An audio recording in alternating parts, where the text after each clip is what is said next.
দক্ষিণাঞ্চলের গ্রামীণ হাটে বেড়েছে সবজির সরবরাহ। কৃষকরা উৎপাদিত সবজি খাজনা ছাড়াই সরাসরি পাইকারদের কাছে বিক্রি করছেন। স্থানীয় পর্যায়ে সবজির উৎপাদন এবং দরদাম নিয়ে বিস্তারিত জানাতে পটুয়াখালী কলাপাড়ার পাখিমারা পাইকারি সবজি বাজার থেকে যুক্ত হচ্ছেন সহকর্মী জসিম পারভেজ। জসিম, এই যে মধ্যস্বত্ব ভোগী ছাড়াই কৃষকরা সরাসরি পাইকারদের কাছে সবজি বিক্রি করতে পারছেন, সেক্ষেত্রে লাভের অংশটা কেমন পাচ্ছেন কৃষকরা, আর বাজারে সবজির দাম কেমন দেখছেন?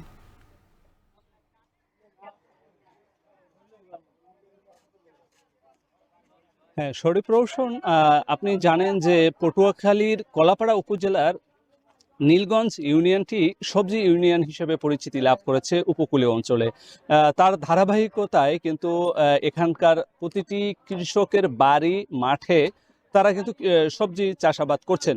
তো আপনাকে জানিয়ে রাখি যে বৈশাখ মাসের মাঝামাঝি সময়ে যখন কৃষকরা সবজি চাষাবাদ শুরু করেছেন তখন কিন্তু অনাবৃষ্টি ছিল।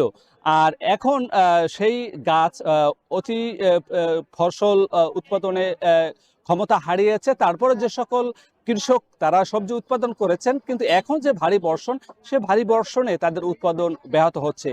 তবুও এখন সবজির ক্ষেত তলিয়ে যাওয়া এবং সেগুলো নষ্ট হওয়ার শঙ্কায় অনেক কৃষক তাদের ক্ষেতের ফসল তুলে এনেছেন বাজারে।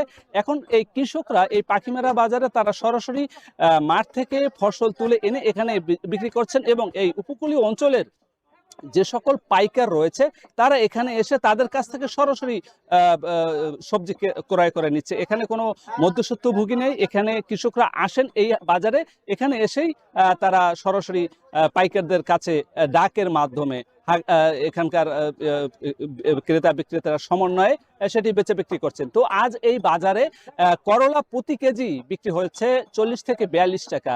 এছাড়া শসা বিক্রি হচ্ছে 35 থেকে 40 টাকা, রেখা তরকারি বিক্রি হচ্ছে 40 টাকা প্রতি কেজি, ঝিঙ্গা বিক্রি হচ্ছে 60 থেকে 70 টাকা প্রতি কেজি এবং মিনা তরকারি বিক্রি হচ্ছে 35 থেকে 40 টাকা। এছাড়া লাউ প্রতি পিস বিক্রি হচ্ছে 50 থেকে 60 টাকা। এছাড়া পটল বিক্রি হচ্ছে 35 টাকা, কাঁকরোল বিক্রি হচ্ছে 40 টাকা প্রতি কেজি, বরবটি বিক্রি হচ্ছে 50 থেকে 55 টাকা প্রতি কেজি, ঢেঁড়স বিক্রি হচ্ছে 50 টাকা। এছাড়া কচু তরকারি বিক্রি হচ্ছে 22 টাকা প্রতি কেজি। এছাড়া মিষ্টি কুমড়া প্রতি কেজি বিক্রি হচ্ছে 25 টাকা। এছাড়া কাঁচামরিচ বেশি দরেই বিক্রি হচ্ছে 260 টাকা প্রতি কেজি, যা গত কালকেও ছিল 200 টাকা, 60 টাকা প্রতি কেজিতে বেড়েছে। তো এখানকার যে ক্রেতা এবং বিক্রেতারা এখানে মধ্যস্বত্বভোগী না থাকায় সরাসরি কৃষকরা দাম পাওয়ায়, ন্যায্য দাম পাওয়ায় তারা খুশি এবং তাদের যে মাঠে যে ফসলের যে উৎপাদন কম হয়েছে সে ক্ষতিটা তারা এখানে এই বাজারে এসে বেচে বিক্রি করে পুষিয়ে নিতে পারছেন। এতে তারা সন্তুষ্ট, ক্রেতারাও সন্তুষ্ট। এই ছিল আমার কাছে সবশেষ। সবজির বাজার পরিস্থিতি জানাতে পটুয়াখালী থেকে যুক্ত ছিলেন সহকর্মী জসিম পারভেজ।